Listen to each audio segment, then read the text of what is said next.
చూడని ఇంత హాయిని మరిచిపోదు మనసు. ఒదిగి ఉండి నీ వాకిటిలో పదులు కోరి నే నిలుచున్నా.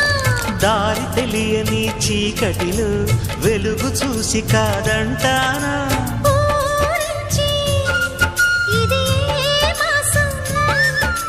ప్రేమించే ప్రతి గుండెను అందెల సందడి చేసే హేమంతం ఇది.